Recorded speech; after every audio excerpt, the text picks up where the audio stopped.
Today we're going to talk about the spear, the various types of spear. And this one, you can see, is called a winged spear. Now, this isn't an everyday thing. This would be for somebody of the warrior or lordly class. Is it called a winged spear? Does it fly? No, it's because of these. Now, later on I shall show you how to use them. This would be for a wealthy person because of all the metal in it. And this, as winged spears go, is pretty small. We have them quite longer, and some were what we'll call pattern welded. Pattern welded means, imagine plaiting steel, iron rods. That makes it flexible. Oh, I just had a shield dropped on me. I'll explain this later on. Now, this is a more common weapon. When people talk about Vikings, they always talk about swords. Swords were for very, very wealthy people or king's bodyguards. Even cases of people having sharpened sticks and scorched in the fire. This is quite a well-to-do person, a professional. Now, it's quite long, which is jolly useful. And my assistant here can put the shield where it is. Couldn't get Debbie McGee. So, how do you work it? Well, I will show you. Imagine if you'd like to just hold the shield as though you're in a shield war. This is how it looks really. And we're in a line. I would have people like him in front of me. And what I would do, I would hook the shield and then in and then back. A very, very effective. It's called wing spear. Guess what? Because it has wings. Now, the shaft is very long, believe you and me. If you're in a battle, even a reenactment battle, distance is your friend. Because you think, I don't know how long this is. 9 foot. 9 feet. 2 inches. 2 inches. The average sword is about 33 inches. 33 to 36. Yeah. Let's put it this way. They're not going to get you. This is a far more efficient and effective weapon. And there are accounts from Denmark. I'm just going to sit down here. You can put the of the kit that a Viking should have: bow and several arrows, deerskin jerkin, and this spear. If you think about it, it's one of the most simple weapons out, but used properly, it's one of the most effective. The next one, I suppose, would be the bow and arrow, which means you can go even further. We've got flies everywhere here. The shaft itself would be made of ash. Interesting point. King Alfred would make sure that he was a Saxon, by the way, but the shafts were inspected, because if it breaks, you've had it. Similar thing was done with boar hunting spears. Spears were very, very effective weapons. So much so that Odin, one of his names is actually Lord of Spears. And we see several images, some of which I've got tattooed on me, which I'm not going to show you, so I'm sure you'll be glad of that. But you have dancing men holding spears, and it's obviously a great part to do with the Norse culture. When I say Norse, I also mean the Saxons as well. Widespread area. And yeah, a very, very effective weapon. It's not just a weapon of war. You think about it. You get a wild boar, you've got about 200 pounds of bad attitude, and you stab them.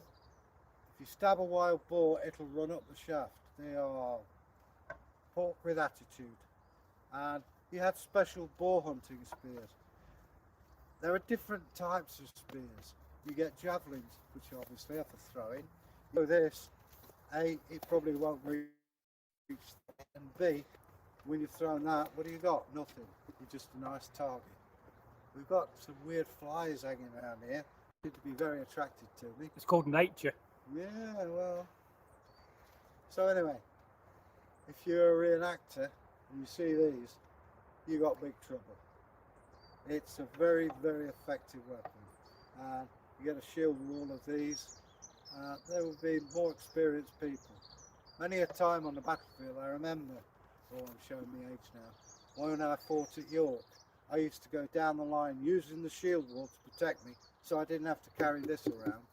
I just reach over and pop and walk along. And I remember this particular occasion because there was a young lady with a Dane axe, and she was trying to get me and I was trying to get her. Fortunately, we both survived and had a good laugh afterwards. Now, you talk about reenactment spears. Don't come away with the fact that these are not dangerous. I've seen people injured with these, and trust me, you have to stick to safety rules. There's no sharp edges on it, and the point is dull. In real life, this would be like a mini sword or dagger on a stick, and would have a keen point. And even with a mail shirt, with enough force, you could probably force the rings apart. Certainly you could break bones, and you'd certainly know it if you were hit. So quite a versatile weapon. Now, there are archaeological excavations, I've forgotten where, but the spear is actually inlaid with silver.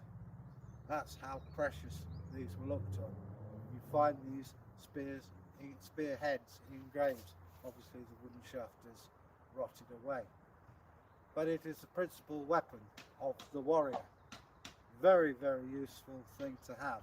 You imagine, you have a line of men with shields holding the spears. That's quite a formidable thing to do. It's a refinement, if you will, of the Alexandrian spear, where they had a long, long shaft. And we've got some various other types of spears. My assistant Charmaine here. Now, 2 javelins. He's giving the game away. These are javelins. Not fastened onto the head yet. Yeah, that one's fallen off. This is the shaft. Where's the shaft? They would bang a nail or screw in there. These are more for hunting and for sport. It's what's called a leaf shape. So, if you catch that on the camera, as that enters a body, be it a wild boar or a person, you can pull it out. These would be more like your shock troops. You get a line of these, they just throw them, and that can ruin your day. I showed you the winged spear. Now, this is a reenactor's version of an ordinary spear. Forget the bobble on the end, that's a safety thing. So you imagine that really pointed, like that one. And again, you have the length. It's a bit kinky, this, the shaft here. But again, at the time, we used to say the shafts weren't like this. You get them as straight as you can. I suppose you put them over a fire and when it's green and straighten it. Well, you can do that. I think most of them would be pollarded and done correctly. If you're in a rush, you're just going to use what you're going to use, aren't you? Well, I mean, Bragi's more into the sort of the woodwork side of things. Me, I just like stabbing people. But anyway, we could see that there is a veritable smorgasbord. I don't know if you could catch that on camera, but you see the winged spear, an ordinary leaf spear. And again, there are examples where it's inlaid with silver and even gold. There are pattern welded spears. I've seen those, so they're few and far between even today because I like to own one. Yeah, it's expensive. And leaf spear, I mean, you can use it for fun. It's a target practice, hunting spear, and shot weapon. You know, instead of a load of arrows, you've got arrows. You've got these flying over at you. It'll ruin your day if it hit you. But it's also easier to extract because of the leaf shape. And here we are, it's another one. This is more of a bodkin. This would be ideal against people wearing mail. I won't say chainmail because that's an incorrect term. Mail. And the sharp point would force the rings apart, and that's where only rich people would have full mail. And this would ruin their day. Would pierce part of the rings through the padded jacket through the tunic, or skirta, to the underskirta, to the body underneath. That would certainly ruin your day. At the moment, this needs securing with a nail. We've got a comment here just from Eirik Rickardson, Hi, Eirik. one of our Viking brothers, Hi. and he's watching our live stream. He says, with a spear of that reach, you'll be untouchable. Hello, my brothers. I hope you're both well. Yes, we Yeah. are. We are, thank you, and I hope you're being safe as well. We live in turbulent, as the Chinese would say, we live in interesting times. But we're not going to let it bring us down. We're getting it under control. And I hope you've had the injections, I have. But as was it George Harrison said, all things must pass. So yeah, we'll look back on this in a few years' time and think we've learned nothing. But anyway, lovely to hear from you, and keep those comments coming in. And would you say the spear is the oldest and most common weapon? Pretty much. I mean, we talk about Neolithic times where they had flint points or even sharpened sticks. Take some courage if you're going to take on a mammoth or something like that. Or even in the Norse times, the oryx, which is, if you imagine the Arnold Schwarzenegger of the bull world. I mean, today, even these big Spanish bulls would look weedy compared to an oryx, and they've got attitude, to say the least. Fortunately or unfortunately, they were hunted to extinction in the 17th century. I believe the Nazis tried to bring them back, and there are some, I can't remember where, but I wouldn't like to tackle them, even though they're not pure animals. But as I say, it's not as though in those days you could nip down the supermarket and get yourself a few steaks.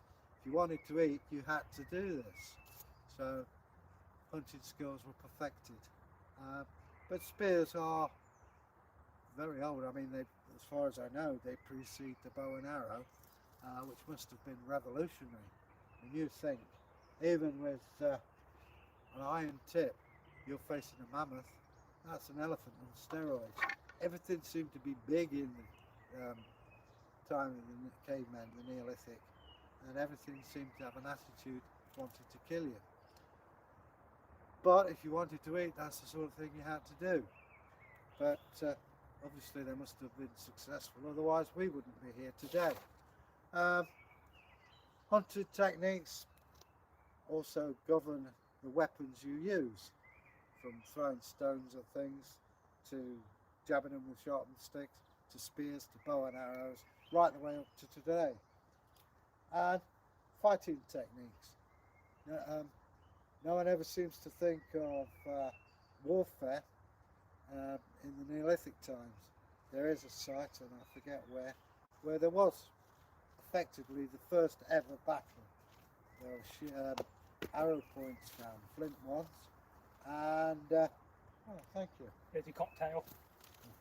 Orange and ice, lovely. With rum. And they found the skull of a woman from this period who had also suffered head trauma, and they thought quite reasonably that women fought in these battles. The wound on her head had healed, but you could bet your life there would be sharpened sticks or some form of spear. So anyway, I think I've covered most of it about spears. I'd be very interested to hear what you have to say. It's sort of, I think the sort of exaggerated thing, like I said, was the spearmen, Macedonian spearmen, and they were just lines of long spears. But Very long ones as well. Yeah. Infamous they were. Sort of like 20 feet or something. Wasn't Something it? like that. And that was Philip of Macedon. It seemed to work for him. Didn't last that long, but That was my first war game army, that was. In 15 mil. Imagine carrying that in the hot sun. It's hard enough carrying the kit today. People were fitter in those days, though. Yeah, but not as cute Hey, as what? me. Whoa. Well, you could talk about the shield now. You got one in your arm. Okay. It's a nice day today, isn't it? Yeah. How are you today? I'm groovy, thank you. How are you? I'm good. I'm talking to people on camera. All right, fair enough. I'm something of an egotist. Here we go. There's the shield. This, of course, is a modern shield. This is used in reenactment. it is made of today plywood 10mm or 12. and doggy chews. You know, when you give your doggy a chew to chew on, if you soak this overnight or for a length of time, you can unwind it, tack it on here. It feels quite revolting when you do it. It does, it's very slimy. Yeah. Would they use the same thing? Because, you know, you're seeing lots of, you know, illustrations, they had metal edges, which would be completely wrong because they would not use a metal edge on a shield because metal's scarce in those days. Rawhide would probably be the leather. same. Yeah. And also, let's think of it this way. If you're caught out in the wild and you need food, leave it off and chew it. Well, yeah, you could chew it with your boots. Oh yeah. But if we turn it round, you can then see the grip. Sheepskin here to protect it, because when somebody starts going berserk at you, believe you and me, even in reenactment, that does happen. Now, is the sheepskin a modern reenactorism, or would they have had sheepskin, do you think? I think so. I think they would. I mean, if it hurts you now, it would hurt them then. They would have planks, and the glue, to glue them together is fascinating. I've seen it on television. Time Team did an episode of that, using milk, gone off beer. And beer, and it's like slimy stuff. There's a guy in Raker, I don't know his name, but apparently it was very successful. You get your milk and you add your sour beer until it forms up into a clump. Yeah. And then you squeeze out the whey, the water, and then what you're left with is your glue. Sounds. I believe. Yeah, I think that was it. I mean, it was some years ago. No, I keep meaning to look at that episode again. And you'll notice this one is painted. This is the beginning, I suppose you could say, of heraldry. So if you saw that shield and you knew it belonged to Bragi, you wouldn't attack him because he's on my side. So if we all came from the same village or small Viking town, let's say in Norway, would the shield design be the same? Not everyone would have a shield. Would it be down to personal choice as well? Yeah, if you saw this, you'd know this was Bragi because he's a high status warrior. I know that in ancient Egypt they had wattle and Wattle and daub, or wattle. Wattle, because you think that's brilliant. It's light and it can take a lot of punishment. The average person in the shield war would not even have trousers because they're expensive. They're ordinary farmers. They may have an axe, you may have a knife if you're lucky, but we're talking something that size. That's big for the time. Do you think modern reenactment sea axes are too big for them? Yep. I think we go over the top. Everybody wants the bling, don't they? Well, of course so. You know, you want the big sea axe and the big shiny sword. There was only one guy I knew. Look at the comments. There's only one guy I knew who wanted to stay as a peasant, and he looked really effective. So I've got a comment here from Brian Kettleran. Hi everyone, and this is awesome. So hello Brian. Hello there Brian, good to hear from you mate. What can we do for you? Or we'll just keep talking, I'll come back. Yeah, okay. But as I say, today, the good thing about reenactment, not just Vikings, but you know, American Civil War, Second World War, whatever you're doing, is people research and try and get it as authentic as possible. Yes. I mean, I can't speak for the American Civil War, Bragi's your guy for that.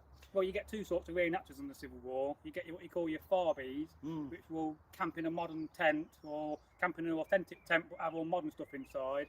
And then you get what you call your hardcore reenactors. And those are the guys like me who would have everything authentic, from your underwear down to your little Bible in your bag, and your rations you'll be eating will be authentic. You'll be having your salt pork and your hardtack for breakfast. Hardtack porridge is lovely. Never had it. But I know what you mean. I mean, I'll be honest, I had a nylon tent because I couldn't afford it, and a new one. But yeah, you used to see on sites, and they looked brilliant. People would invest in reenactment authentic tents, and I think one of them even had an authentic bed in it. Oh yeah, I mean, why not? Yeah, well, I mean, that's it. I couldn't afford these things, but at the same time, you try to be as authentic as possible. I mean, obviously you can't go 100% because I don't know about you. I don't want stomach parasites and fleas. Well, no. You know, I certainly don't want to kill people or be killed. But I do remember one time, I forget where it was down south, we were actually doing a reenactment battle in these earthworks that the Saxons had. And I was laying there feigning death, and it was raining, I just, it was really heavy rain, and I was drowning, so I went, I looked like a whale spurting out water. But I think you're more of a walrus than a whale. well, I had to do that. I either had to do that or drown. But I'll tell you something. I have had some fantastic times. Because when we did this, I was on the dole. I was unemployed, and I used to go away Friday night, and I wasn't unemployed. I was Egil the Warrior, and Friday night go and get blasted on cheap cider. Wake up next morning feeling rough. Have some coffee. Make some coffee for my old pal. And take you. Hello there, Graham. You're watching, you never know. You're probably at work. Well, you stay safe, mate. And let's not forget Neil Sigmundson as yeah, well. Again, Neil, you stay safe, mate. I know you're travelling around the country. 2 local Vikings. Yeah. Because we all know who I think most people don't know who Neil is because he's not done many videos on the channel. But most people know Tyr. Well, yeah. Or Tyr, as you call him. Oh, well, type in. Well, that's another thing about how do you pronounce these names, because you're not there back in the times, so it's hard to understand how you pronounce these names. That's interesting because, I mean, I was a member of Regular Anglo, and it's diminished somewhat from what it was. But having said that, you would have people who would look into it, and yeah, they get it wrong sometimes, but you know. I watched a brilliant video the other day. It was from Simon Roper. All right. And Simon Roper is he's a youth, you know, he's in his early 20s, I'd say, and he's doing a degree studying languages. So he can speak the different dialects of Anglo-Saxon. But he was having a conversation in Old English with Dr. Jackson Crawford from America. You know, the cowboy Norse man who teaches people how to speak Norse, and he was talking Norse, and Simon was talking Anglo-Saxon, and that was brilliant. Go and check that out, guys. I remember seeing a programme with Alan Davis of all people. Oh yeah. And he went to Holland. Yeah. And was taught phrases of Old English, and they understood what he said. Yes, you can see that. Yeah.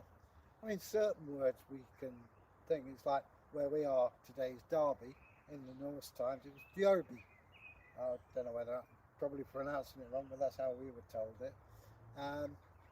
So again, you know, English is a many-faceted thing. You know, you got Latin, Roman, Saxon, Norse, and Frankish.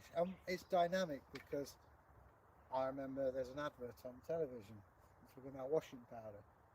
Now, she was talking about, I put this tea. Well, to me, it means t-shirt. Tea is something you drink, but language moves on. And when I was at university, somebody said it's like a meteorite going through space. Bits would fall off and go into space and be lost. Other bits would fall off and come back on it. And other bits would adhere from elsewhere. And I think that was a good analogy. Thank you, Dr. Myton, who explained this. And when you look at it, I mean, to the average Victorian, we must seem unintelligible. And to the Georgians, good grief. Oh, yes. Yeah, it's just the way language is. And now you've got the hip-hop culture, which is obviously popular, times move on. And the language they use is shortened, abbreviated. Oh, yes. I mean, slang is a fascinating subject on its own. Yeah. And would Vikings have slang? Oh, yeah, I mean... A slang a new thing or an old thing? I think one thing I read, and there was also, I think it was, it's not Anglo-Saga, but they were building this massive longship. Yes. And it was a real thing, because they said they called him Smoothing Strug because of his carpentry. No, it wasn't. I think we all know what he meant by Smoothing Strug. Say no more. Yeah. And also, there was the grave in Denmark where they spoke about a guy nicknamed Juicehead. And they said it was because he sucked juice. No, it's because he was drunk all the time. You know, they gave each other nicknames, and maybe funny, you know, things like that. So, Juicehead. You think they would have gone into battle a bit merry if he had some, you know, a bit of some I know mead? I would. I know I would want to be. I know in the modern reenactments that's very frowned upon today, and definitely a wise thing not to drink before a battle. Yeah, but if I mean, admittedly, we've both done that, haven't we? I've certainly done that. Well, I haven't. I wouldn't do that ever. Afterwards, yeah. I can recall being in a pub in the 90s a few times when the battle started, and There we all drinking a few pints of bitter. Oh, what's that noise? Oh, it's the battle. Oh, cannons are going off. Oh, we best get up there. Drink your last pint of beer. Go and grab your musket. This was the old days in the early 90s when it wasn't so regulated, but today it's frowned upon and you shouldn't do it. I remember I had a couple of pints of this massive reenactment where you got all periods. And this guy came in, he was dressed as an arson. And he looked at me and I thought, I'm going to have you. They had to hold me back because they did a parade and there were various periods. And the Nazis came on and nobody said anything. I went, and he sort of shriveled. Then I said, I'm coming back next year as a Russian partisan. There's a very good German reenactment group based in Leicester. Yeah, I mean, you know, I just had to drink and they're in character. A friend of mine, Goober, he does World War II German. Yeah. What man doing American or British? Again. Yeah. And a mate of mine, he does the, you know those people that went round saving all the treasures? He reenacts that. Well, I mean, I get the recording now. I'd like to do the First World War, but I'm too old. I'd have to be a general at my age. Well, you're pretty good as a general. Yeah. Well, the problem is you'll be 3 miles behind the line. Yeah, that's it. With your wife's dog. Yeah. And I wouldn't be able to have a beautiful short magazine Lee Enfield. So my favourite rifle. Whenever you mention World War I just get Blackadder in my mind. What a brilliant series that was. Yeah, but he's not. Look at the comments. Yeah. They damned Field Marshal Haig and he was more sinned against than sinning. Lloyd George is the one who caused the problem. And Brian says, hi Bragi and Eggle. Hi. How you doing, matey? Hope you're staying safe. Hope you're staying safe. Safe as you can. Especially with a mouthful of ice cube. Yeah. As I say, things are lightening up here. But let's not get cavalier about it. They're on about they may carry on because of this new variant. But now I've had the AstraZeneca, so you're safe. Well done. Well, I'm an oldie, aren't I? Well, you definitely need it if you're old. But let's, you know, how would they have coped with a pandemic in the Dark Ages? You just died. Would they have known a pandemic if one happened? Well, to be honest with you, life was so short anyway.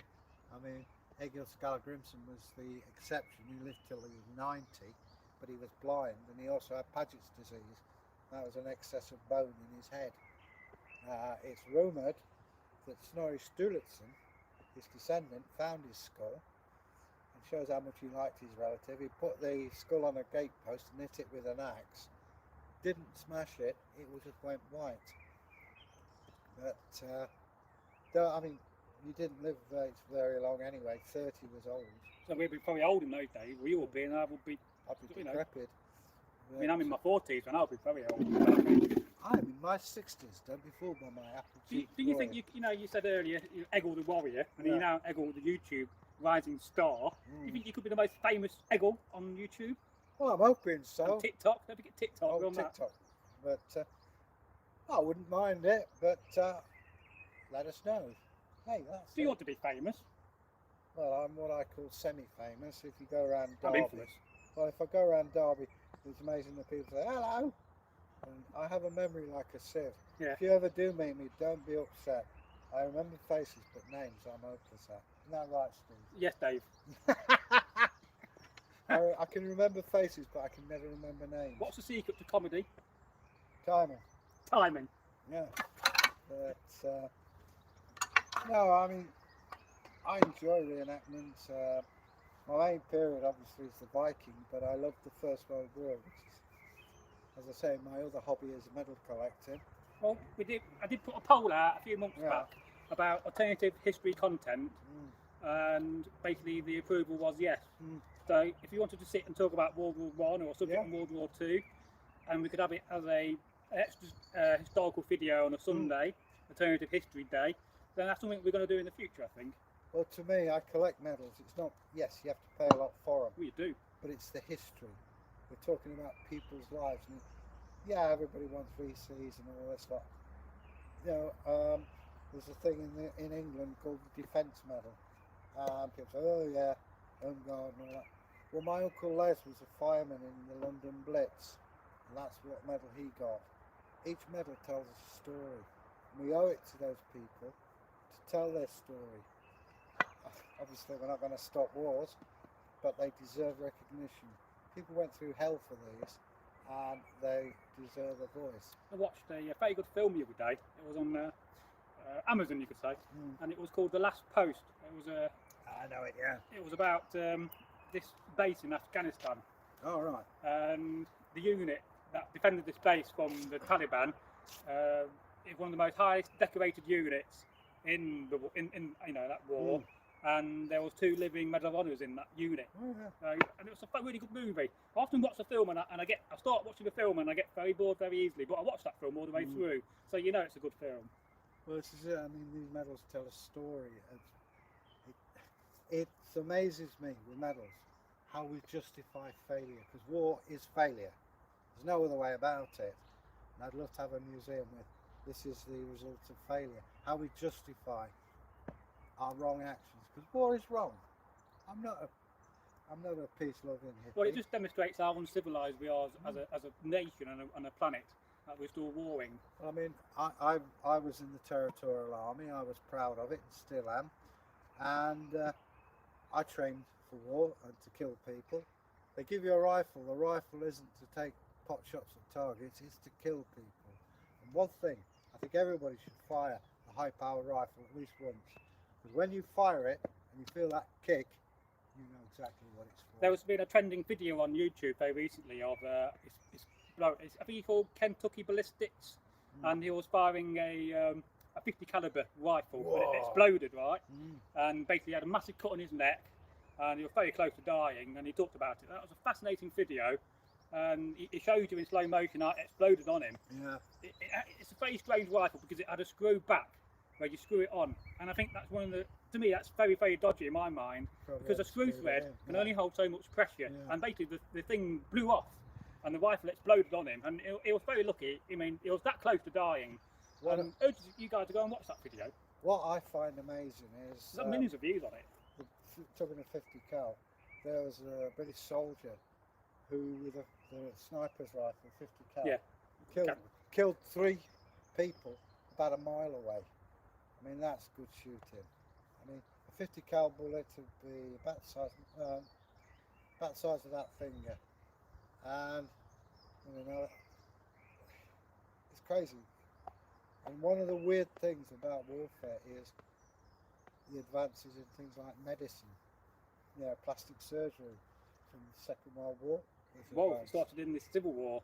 Yeah. And they say the advancements of the Civil War was in comparison with the Romans. So in between that time and the American Civil War, there was a massive gap where medicine did not really develop too much. Well, certainly in the medieval ages it developed. Well, one of the things the Romans did, say, got a massive cut there. They would have silver staples. Yeah. And they found that silver was hypoenergelic. What was in that room? Rum. And basically it would heal, and then they just snip these silver things and pull them out. That is the way we live around here. Rum every day. And keeps COVID away. What is surprising is that medical techniques until about the late 18th century were based on Galen, the Roman physician, and he started off at the Roman arenas patching up gladiators, and you know, he talked about the humors and things like that. But history is fascinating. I love it. And the thing about history, people forget it's what people at the time are trying to say. Let me illustrate that. If you look at archaeology videos in the 60s, Sir Mortimer Wheeler was there, and it's all about the power of Rome, how they civilized the Britons. You go back to the Victorians, the Vikings were seen as strong, travelling around and you know, travellers. And now, well, in the 70s they were, you know, a bit dodgy, didn't want to know. Now we're sort of balancing up, and it's the same with the First World War. I've got books from 1920, and it's a reasonably balanced thing.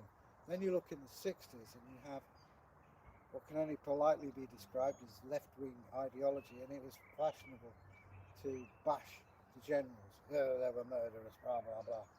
And now it's coming, we're looking at it again.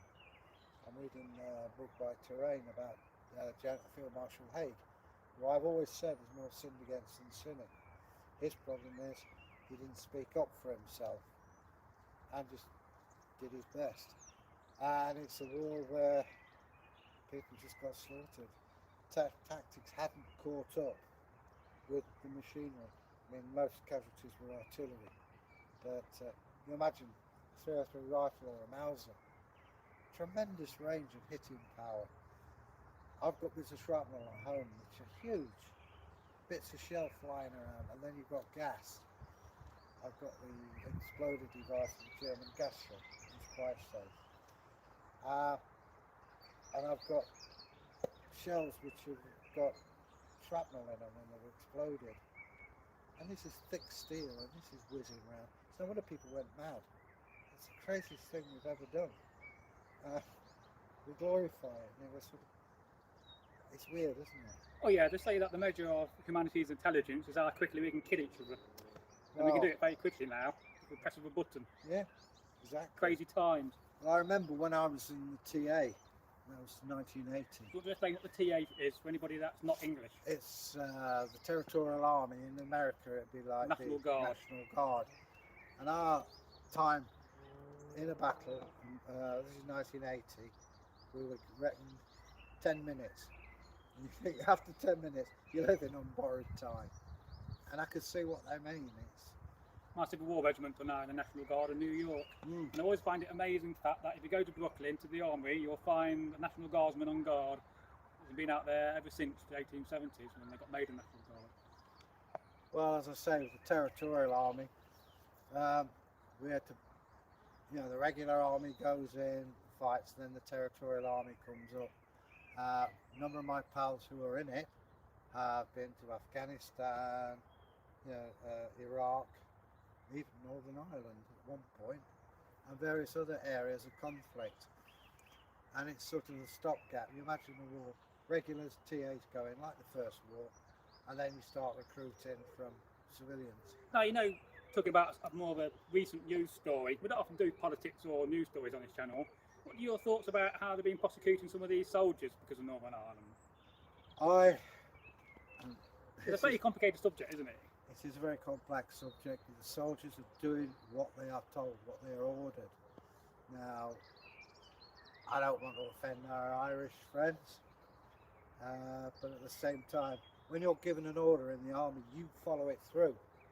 Technically, you can be in prison, or in wartime, you can be shot. End of.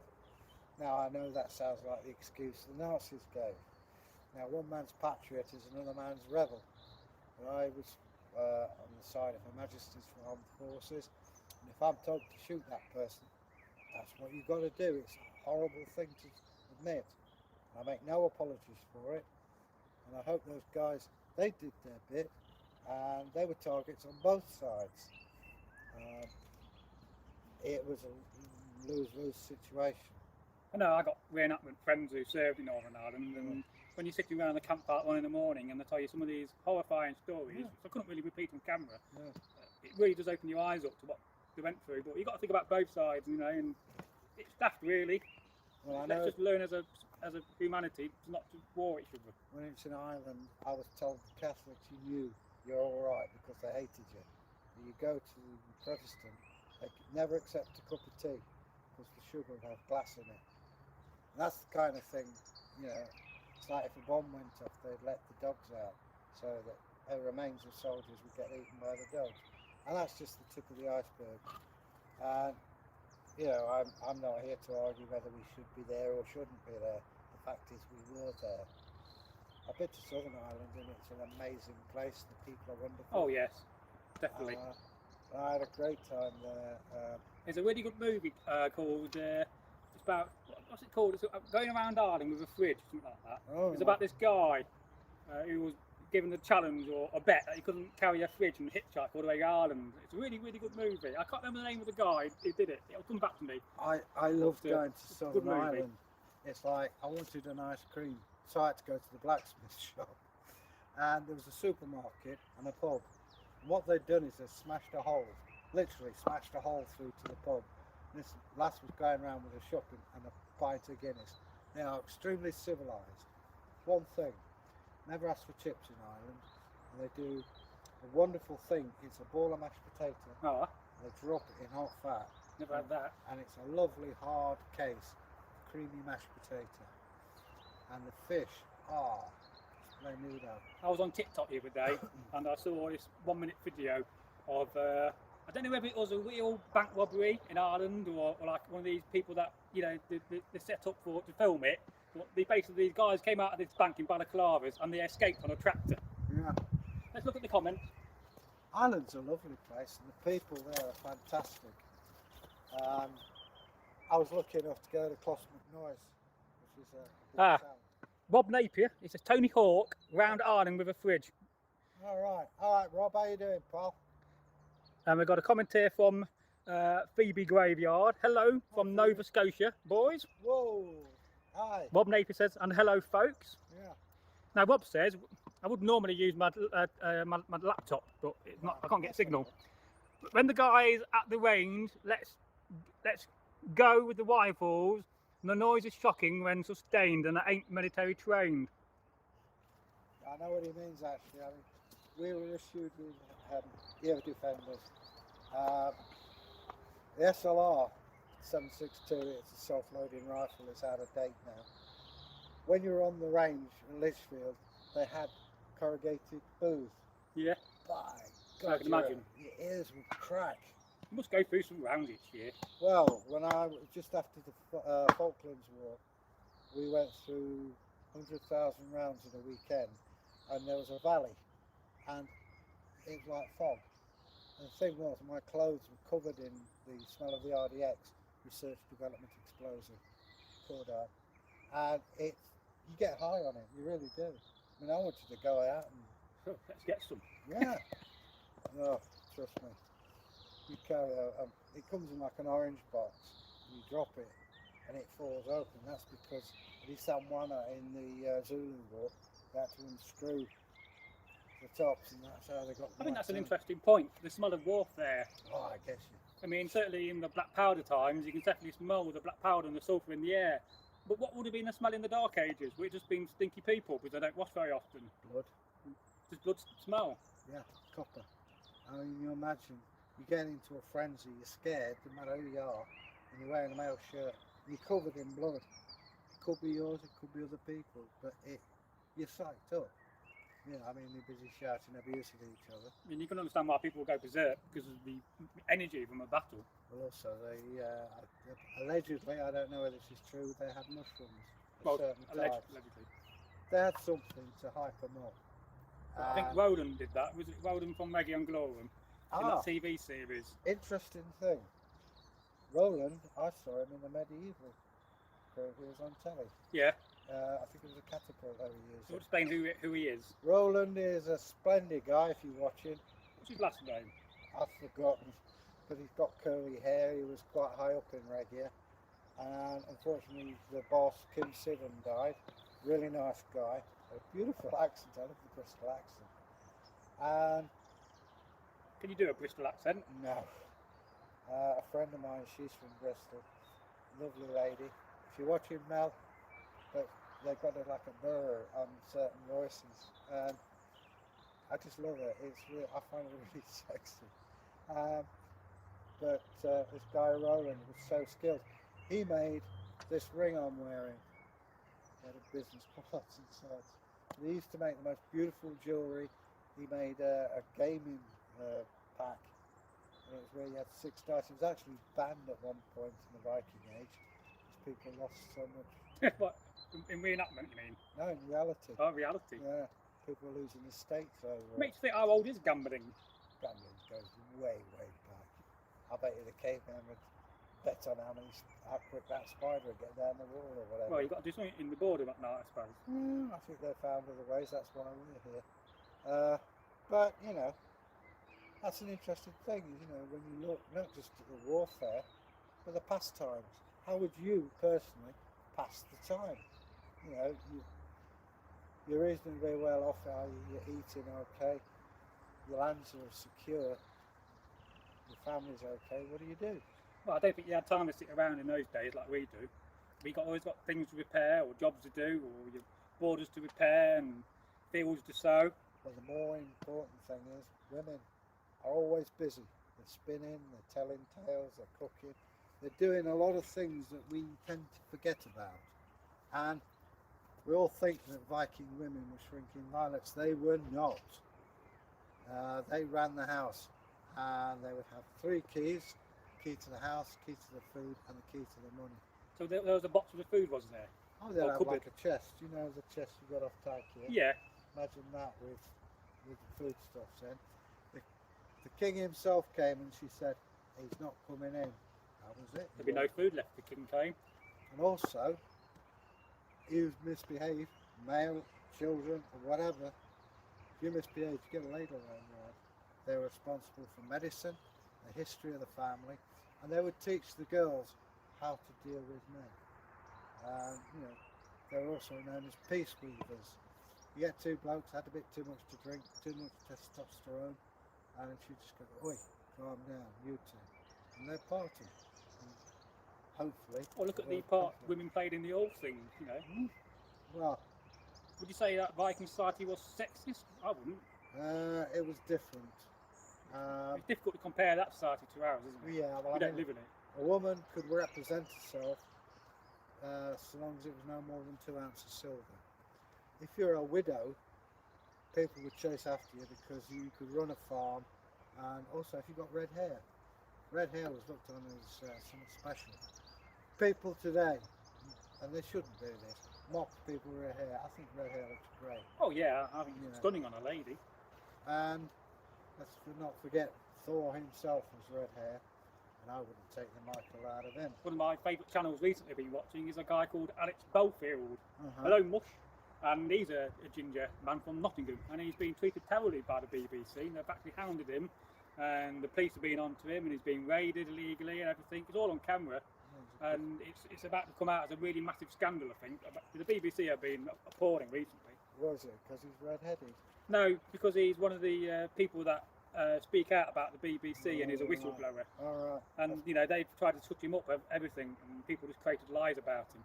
I'm going to say that's a bit rough. I mean, I've heard people, because they've got red hair, and it's wrong. You wouldn't go to somebody and say, because you're black, I'm picking on you. Though you did do it in the past, yes. You wouldn't dare do it now. So you wouldn't go to somebody and say, oh, you're disabled. No. So why would you go to somebody and say, you've got red hair, what's next? People who are left-handed like me, yeah, come on, bring it on. You know, I can dish it out as well as give it, take it. But you shouldn't pick on anybody because they're different. Well, bullying is an awful thing, and we condone bullying on this channel. No. And we have talked about it before, and we will cover the subject again. And I've been bullied in my life, and some of my friends have, and it's terrible. You know, People have bullying tried. is a cowardly act. Yeah, some have tried. Yeah, well, they try. I'm thick-skinned, so it just bounces off me. You know. That's how I stopped it. Well, yeah, well. Kick 7 bells out of Well, it. that doesn't always work though. In you know, No. especially in the day where you know you got to touch somebody and you're in trouble. No, I'm not a touchy-feely person. It's one thing my father never taught me. It was a bit like a cross between Captain Mannering and God, my dad. What do you think? Bullying's an old thing as well. Yeah, it's an awful thing. Yeah. It causes so much problems. And would they have known bullying to be bullying in those days? Well, I mean, there was, in Anglo-Saxon, there's Usgar, you know, what's it called? Berserker. Oh, Legiot. And he Berserker. He was a bully. Causing problems, challenging people, and making sure it was a form of extortion. We have that story on the channel from the old Sigmarsson. Actually tried because I edited it recently in 4K. We edited it for him. Eagles kicked 7 bells out of you know what out of him. I've not riveted these on yet. I'm going to do these on camera soon. We're going to demonstrate riveting how you would rivet a spear onto a spear shaft. No, a frog would do it, don't you? What? Rivet. Yeah, and this is just a. I could come out with them. This is a shaft from a sun lounger. You know those things you get on the beach? They're really good actually. I always remember when I first joined regular, my spear got hardwood ramming. Yeah. And I had to go all the way to Aller Street, it's quite a way out. And I did it and I decorated it and then they banned it. That was one of the things that I used to, not me, but everyone else as well. You know, you can't have this, why? Because it's not in the book. And I remember taking great pleasure. They said you couldn't have black material. Well, I was digging in York and I found black herringbone from that period. Oh, we've gone past our 30 minutes. All right. Well, we've been rambling on about all sorts, haven't we? But then they said you couldn't have riveted belts, buckles, and I happened to find the buckle with 2 bits of brass and rivets through it. So they basically said that you couldn't have a buckle riveted onto you. That's ridiculous. That was at one time. Because I said to the authenticity officer, I've got a degree in history and archaeology from Europe. What do I know? You've read the Ladybird Book of Vikings. I mean, how is it meant to stay on there by magic? They're supposed to sew it on. Well, They were saying, and I said, well, how do you account for monks who wore black robes? I can understand it if you've got a shortage of metal and you don't have the rivets, yes. Well, I found it was a buckle. You know the bits that you wrap around the buckle attached to the belt? Yeah. That had rotted, and it was sort of like that, and you could see the rivets. Yeah, well, I think that'd be another thing we'll look to buy in the future is a boat, and we'll make a boat up on camera. Yeah, you could do with a second one, couldn't you? Well, I mean, this is my grandfather's Freemason's belt. It's an old army belt from the 1880s. Yeah. But I wanted my grandpa represented. I'll have to treat it with some leather stuff soon. Oh, give it a nice oil. You think that must be going on 100 years or more. But that was the one thing that used to wind me up with, when I was in there. They would sell you a piece of kit and then say, oh, it's not authentic. Well, why the hell did you sell it there? Well, certainly some dye colours like black will be very hard to sustain, and I don't think you could ever get pure black. Oh, it's very difficult to get pure black. If you're wearing brown leather, natural coloured leather, and you're wearing it day in, day out, it's going to go black. One thing people always forget and never talk about is the fact that your clothes fade. Yeah. You look at some of the Union jackets, which are dark blue. By the time you've been in 5 months in, campaigning, it would be a purple colour. Well, they'd patch it with bits of sacking like the British soldiers did in India. Yeah, you had one set of clothing, and then they'd patch it with bits of sacking. They'd take Lyle sugar on it and things like that. The thing is, you'd have the same tunic, and I don't know if this is the same with you guys, you'd have the same tunic in England that you would wear in India, so you'd be sweating like crazy. Now, as a Viking, would you have spare tunics, or would you just have one set of clothing? Depends on how much money you've got. I mean, you think... And we're very wealthy because we've got 5 or 6 set seats. But you imagine even having an underskerper. How much thread is in that? Yes. How much... Miles. I mean, and was it something like 3 miles of thread in a tunic? I think it's 13 or something like that. It's like if you go from here to Hena, you might get the same thread, and it's all got to be done by hand. We'll explain what Hena is. Sorry, Hena's a town about 10 miles away.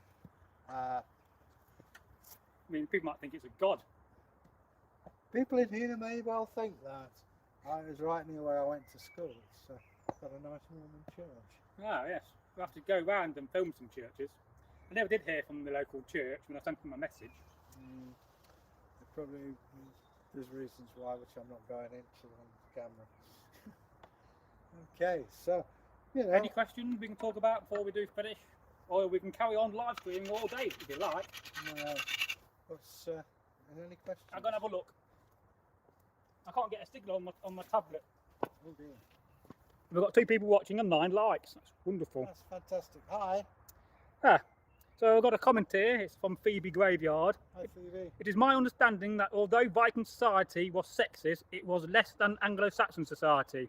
It was different. Women had the rights of property, divorce, and if needed, the wrong mushrooms could be served forth. Oh yeah. I mean, the point is, unlike other societies, divorce was quite easy.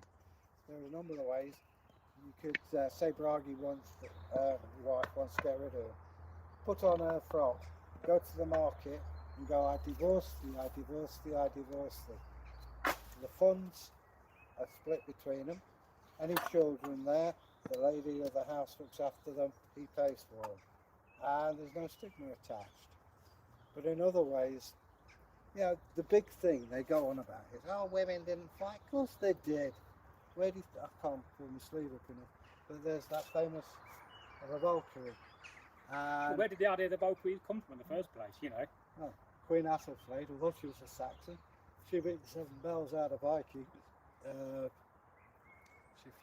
I'm sure she wasn't the only one. But I can't really see Queen Athelflaed fighting myself. You never know. But I'll tell you, there is France, around Eastern Europe, there was a tribe called the Pasalik. All right, I've heard of them. The Pasalik, for a time, about 200 years, the men stayed at home doing the cooking, and the women were buried with weapons, and they couldn't marry until they killed an enemy.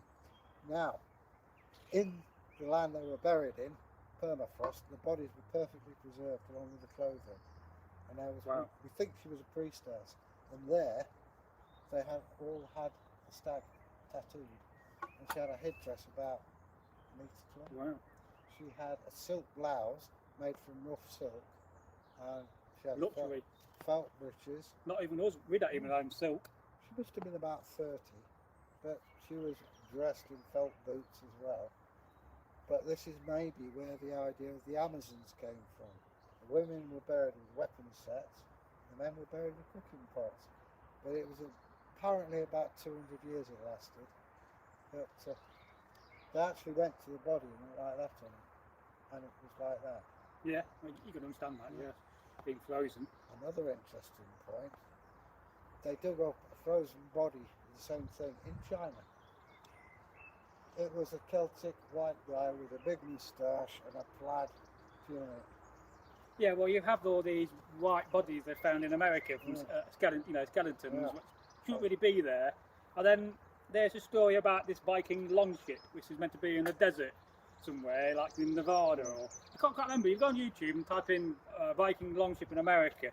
There's reports from the 19th century of the people seeing a longship, and it's meant to have dragon heads on it. But one thing about that I don't understand is that, well, why would it have the dragon's heads on? It wouldn't do, because it wouldn't be fighting, wouldn't be going to raid anywhere. And I think it's more likely to be a boat from this 15th century. I'd love them to find a longship in Australia. Now the Mexicans talk about blonde-haired devils. Yeah, the Mexicans certainly talk about some that. of the Native American tribes, they've found Viking coins. Well, let's face it, you're leaving your nice home of Norway on a longship. You could end up anywhere in the sea, because the sea partly dictates where you travel because of the conditions, surely. Well, the logic says if you find a coastline, you want to find how far it goes. Yeah. We never know. But makes a cracking story, doesn't it? Well, just going back to talking about women warriors, we often neglect and forget about one of the most famous British women warriors, Boadicea. Boudica. Yeah. Queen Boudica. Pronunciation. Queen of the Iceni tribe, which is, I think it's Norfolk. Norfolk way, yeah. She was amazing. She had a just cause. Her husband had shared, was friends of the Romans. He died and left a part to the Romans, who decided to take it all. Boudica was flogged, her daughters raped, and that was the biggest mistake the Roman did. Okay, she came second in the war, but she levelled London, Colchester and St Albans. Londinium, as it was later called. Well, if you go to Colchester today and you dig down, there's a layer of carbon, and it's called the Boudican level. Yes. What happened to her, we don't know. The whole subject on its own. I mean, there's been stories that she was buried under one of the platforms in London Station. She could have got killed in the battle. We don't know. It's a great place, Colchester. The castle is built on the remains of the Roman fort there. My brother lives in Colchester. Great museum, and it's also got some very nice bookshops. Yeah, my brother lives in Colchester. One day, if we ever travel further on the channel, we'll go and we'll do like a little town tour of it. Is it a town or city? I forget now. City. There's the army base there as well.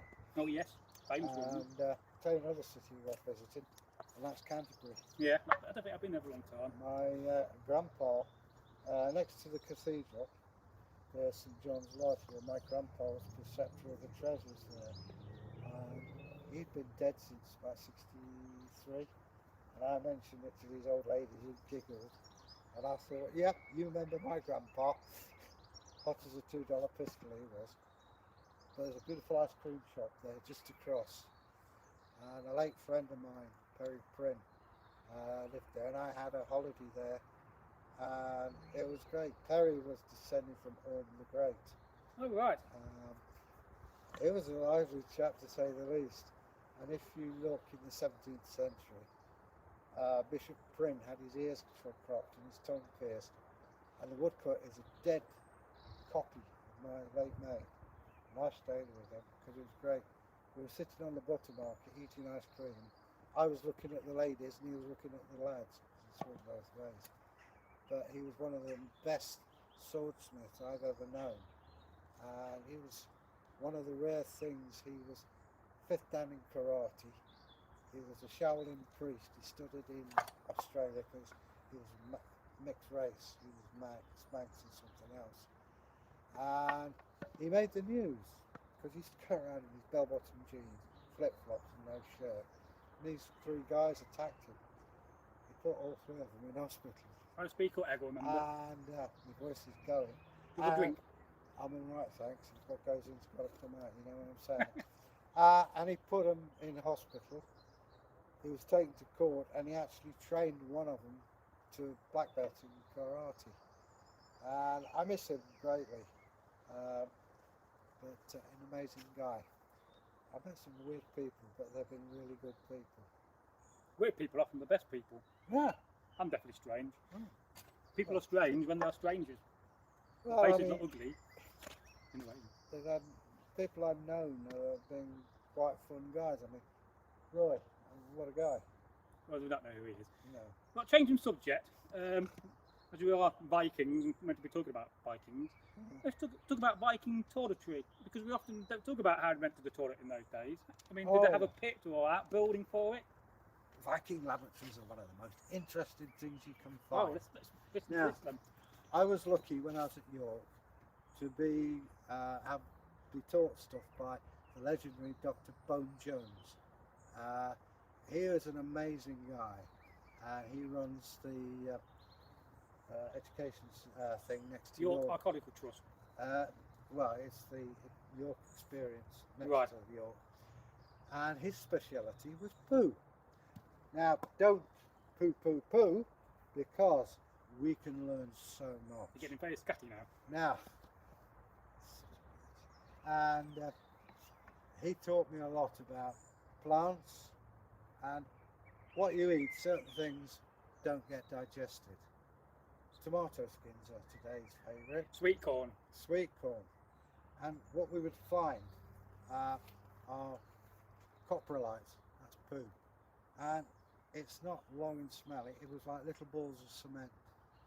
There is the famous Lloyd's Bank turd, which is about yay long. I think it's in Warwick now. And Lloyd's Bank. it's called the Lloyd's Bank turd because it was found underneath the safe. Oh, right. And Bone Not by robbers, was it? Bone made this mahogany stand with a brass plaque. Who was going to present it to Lloyd's Bank, who politely decided not. Now that sounds weird. However, if you break down the substance, we found that there was a lot of bran in the diet, hence the length. There were parasite eggs, and he identified a curus, which is like a horrible tapeworm. Yes. Ordinary tapeworms. The curus comes from sheep's urine and polluted the water. Everybody had these things. Oh, yeah. And the worms would come out the mouth, the eyes, the ears, or the nose. But everybody had them. Have you ever had worms yourself? No. I have, when I've been scavenging food. Yeah. Always wash your food. Yeah. Anyway, Not a pleasant experience. they found a lot out, and I loved the session when we were doing the class. Bear in mind there are a lot of middle class and well-to-do ladies in there. And the first thing he said was, when you go to the lavatory, what isn't digested? And this was, oh, really? Yeah. I went, tomato skins, what else? Sweet corn. If you ever get the chance to see this guy, please do. He's been on Time Team and various other archaeological programs.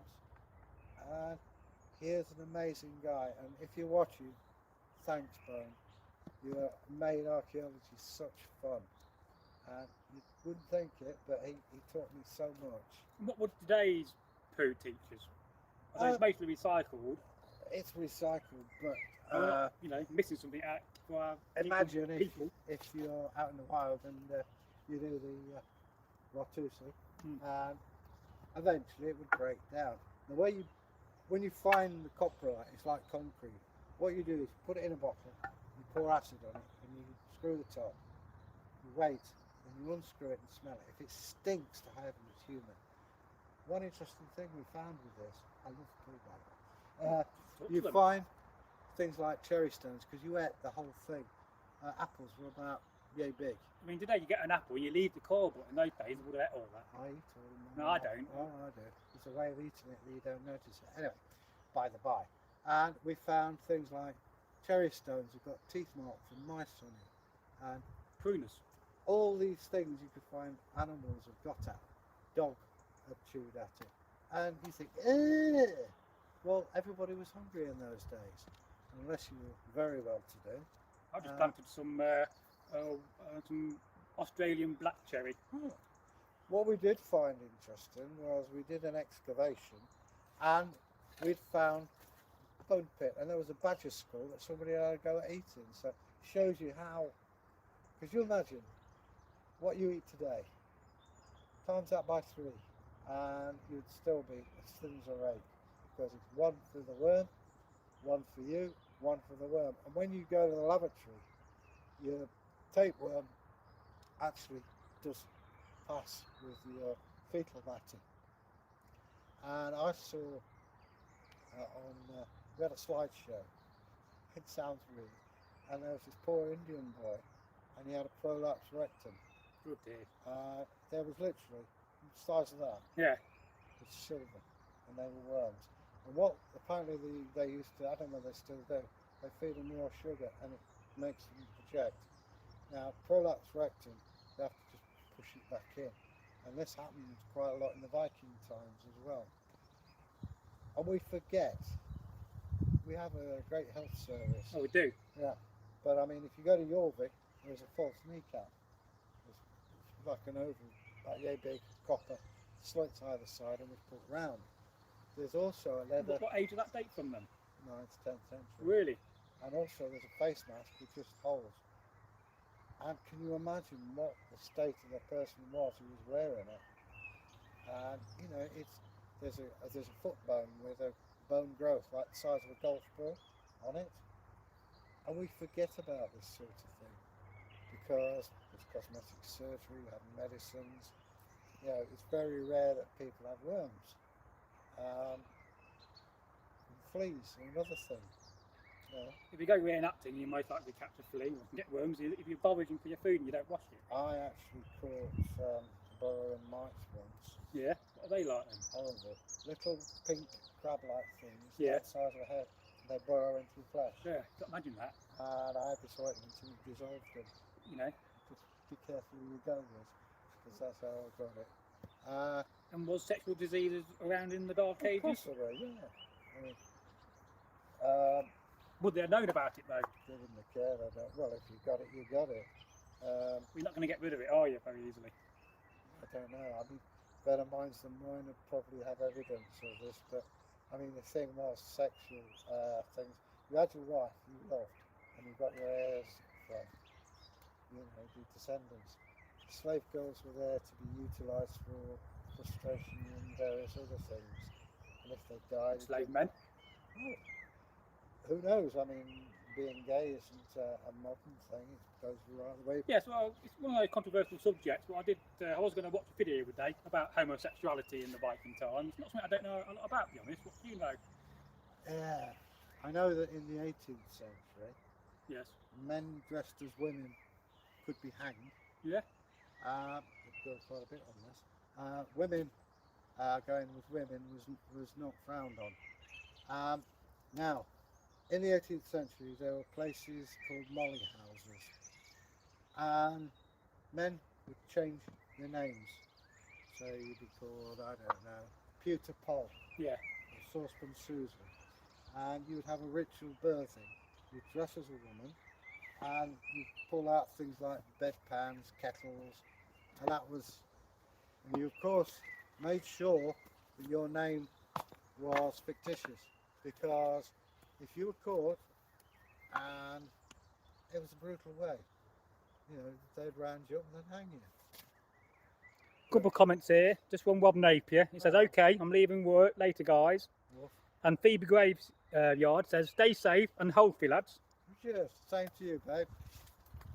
Well, you know, I mean, as I say, I mean, we talk about gay. That may be a term that's totally alien because we know that on the long ships they had double sleeping bags. Well, yes, they did, yes. I've always wanted to make one of them.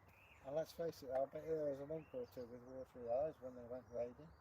And that's how it is, you know, some people do, some people don't. Well, I was reading a very good book last year called Confederates in the Attic. Mm. And it's about this guy's experience learning about the Civil War. And he was going around meeting these various groups like the widows of the Confederacy and you know, people like that. And he met some reenactors and he started reenacting with them. Because he wanted to learn about the Civil War. And these guys were what he called hardcore reenactors. So everything they took, you know, in the Civil War they carried with them. And they didn't sleep in the tent, they just put blankets down and had a blanket on the floor and a blanket on the top. Well, it'd be a poncho on the floor if you'd not got one. Your blanket will get wet. And they'll basically spoon each other. So there'll be 12 men all spooning each other because in America at night it gets very cold and they'll give the command spoon right and then they'll give the command spoon left. So they'll all change body position. And I find that quite fascinating because in the day content, you know, if I was sharing a tent with you, I wouldn't really want to spoon with you, you know what I mean? But I find that fascinating in a way. Do you think, imagine if they had a lot of bees?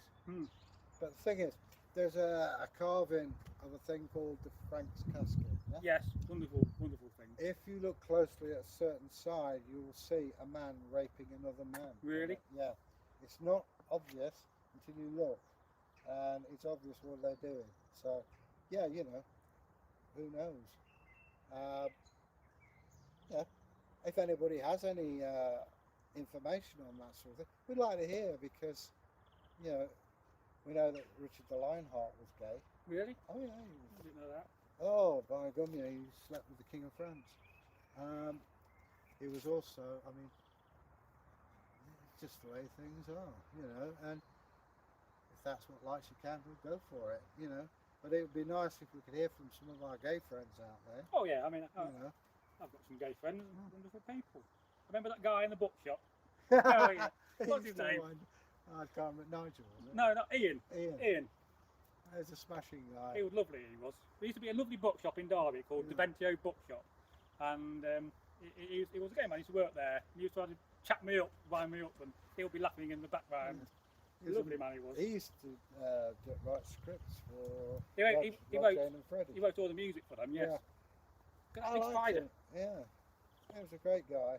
And unfortunately that went the way of always. Deventio Bookshop. Here's other one, you know the guy with specs? Yes, He's the Skyfire man. He's at Derby Eagle Centre. I think he may have left, he's not been there for a while. Yeah. I'm not sure. I've not been in Eagle Centre for ages. It's a marketplace in Derby. There was a bit of bad blood between them, but I liked him. He was a good guy. I always remember we used to have a guy in the TA, and you know you're supposed to call yes corporal, no corporal. He used to call my corporal a fruity bitch. And oh dear, he used to call Corporal Turnip. I mean, he took it in good faith and everything, but calling an NCO a fruity bitch is not good. I think I watched this video from, I think it was like the Lads Army when they had all these youth join up, and one of them called Sarge, right? He said, right there's Sarge, and he says there's two sorts of Sarge in the army. There's a massage and a sausage, and if you call me Sarge, you basically call me, you know. Yeah. Well, that's such a funny clip. That was ridiculous. I mean, you don't even dream of it sounding off to the Provost Marshal or the RSM, who's calling the Rasma. That pace stick. Yeah. We had a guy, and he was deliberately being stupid, and they say, move your left foot, and he wouldn't. So he got his pace stick and whacked him on the side of the head. So the side that hurts is the left.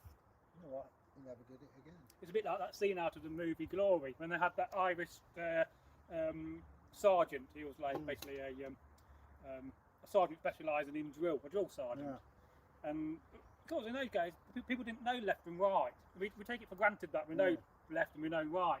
You know, the Confederacy used to put hay on one foot and straw on the other, hay straw. Yeah, they got that from the British. And this was about the 54th Massachusetts Regiment, the first black regiment that fought in the Civil War, and such courageous lads as they were.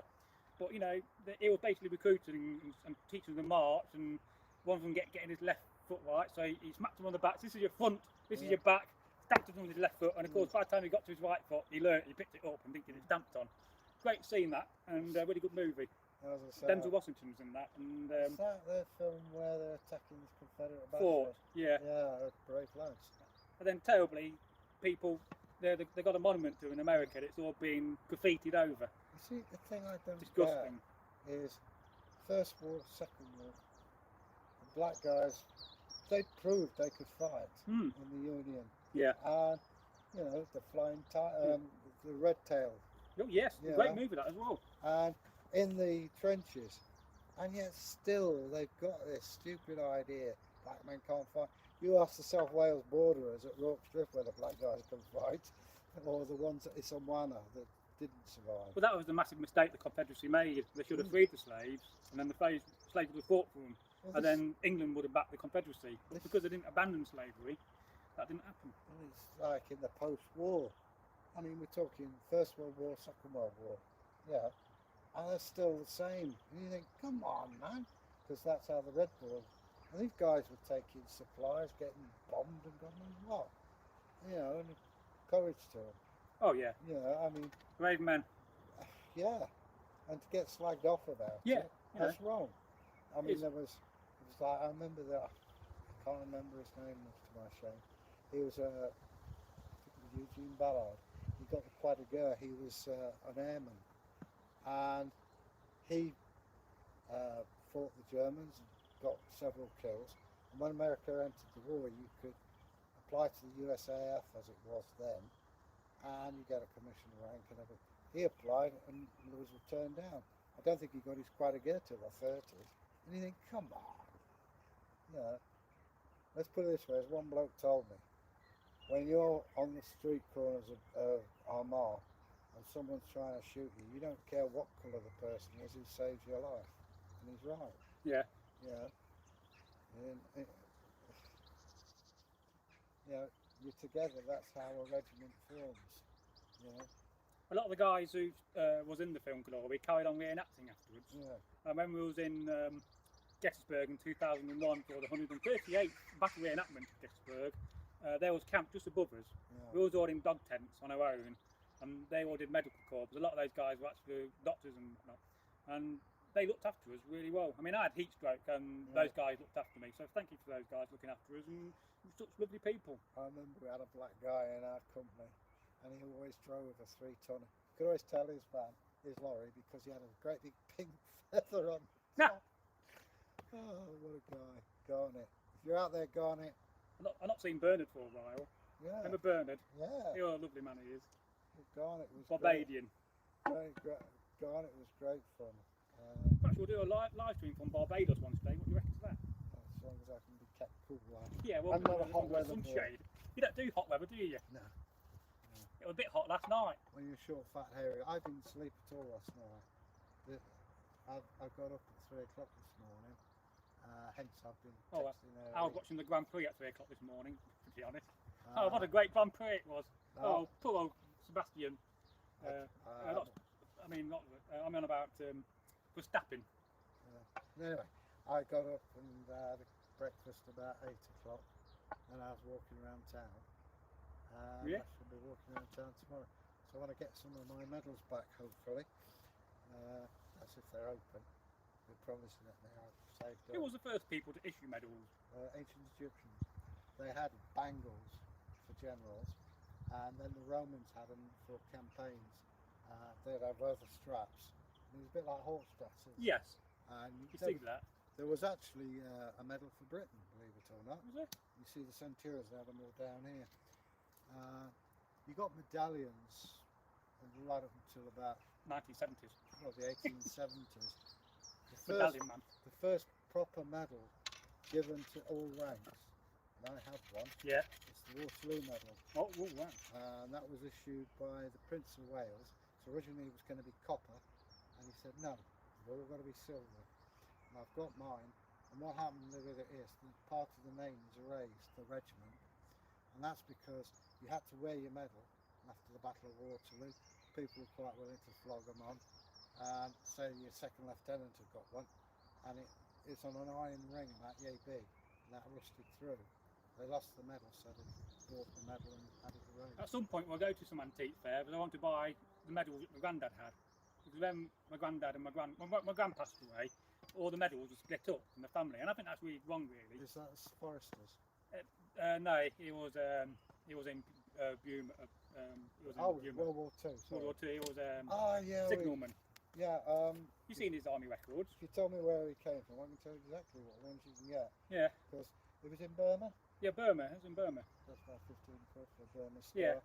He'll have 39. Africa. He was in Africa. Yeah, 3945 star. Yeah. Africa star. I don't know if he had a clasp or not. No. Then he'd have the Burma star. Or did he go in Italy? I don't think he went in Italy, but he was in Europe. You can check up on the internet if you've got his number. Yeah, we do have. Check up on that, you can find his record of where he was. And then there's the war medal, red, white and blue. Yeah, I think I got 2 of them. Yeah. If you Out show of me the what 5. you've got, I can tell you what he's have. Well, would it be in his army book? Yeah. Yeah. Well, so long as you find out where he is, I can tell you what medals he'd have. Did he win any awards? No. No. I don't think he was like a fighting soldier. He was a signalman. So Oh, all soldiers, no matter what role you from the cook to the labourer, are all important, aren't they? well, that's the same with my collection. It's like, certain medal death plaques cost a lot. I said, well, I don't care. They gave their lives. Of course so. It don't matter whether you're We shall remember them. a guardsman or whether you're a cook. Oh yeah. You gave your life.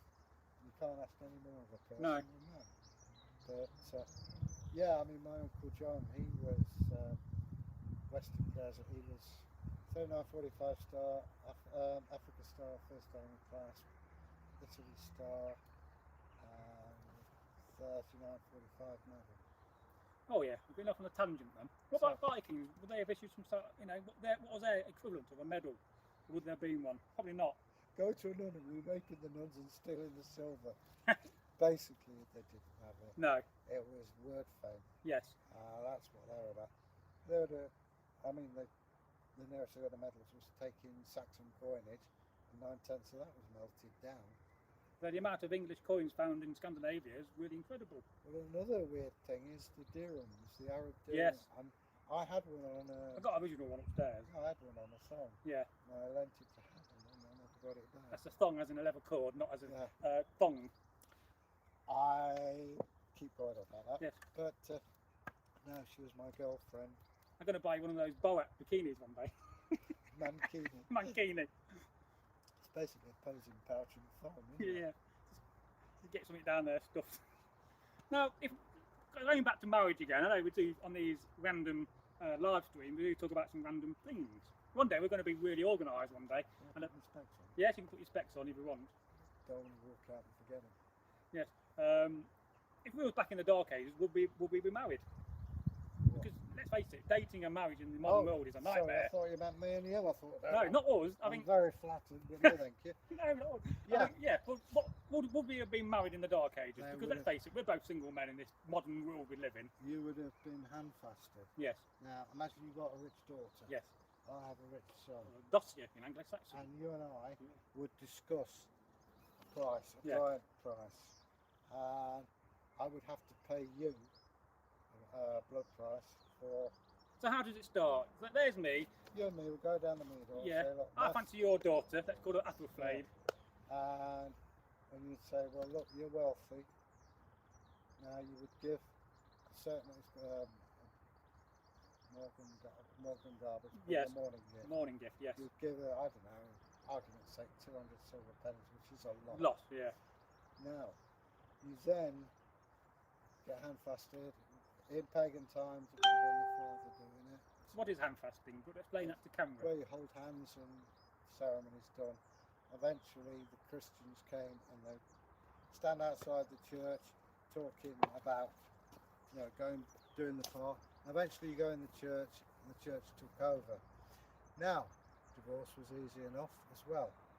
But the thing is, imagine, I describe it when I go around schools as, imagine you've got a beautiful looking present, you undo it and it's a pair of socks. I've heard that before. Yeah, so you want to get divorced. Well, I've paid the bride's price, the Morgan Garber, I want that back. Okay, you do that, and then you divide everything in half except for the children, you go with the mother, and I pay for the privilege of that, and you get married again, no problems. And that's how it was. I think it's quite a civilised way. Got a drink. Yeah, we must be getting near. You carry on for a bit. So anyway, Bragi's gone to get me a drink to lubricate the old throat. But as I say, you know, this is a great thing. You know, we cover a lot of subjects. We started out on the spear, I know, and we've gone through all kinds of history. But I think, you know, to cover various parts of history, one of the, when you talk about women's history, Judith Jesse's book on Anglo-Saxon women, an excellent read, very informative, and gets down to the nitty-gritty of it. And this is one of the things that I was lucky enough to do at York, was women's history. Now, history is actually meaning his story. They used to call it her story, fair enough. But we overlook the role of women throughout history, quite apart from the fact that if you didn't have women, we wouldn't have anybody to carry on. And it's well worth a look.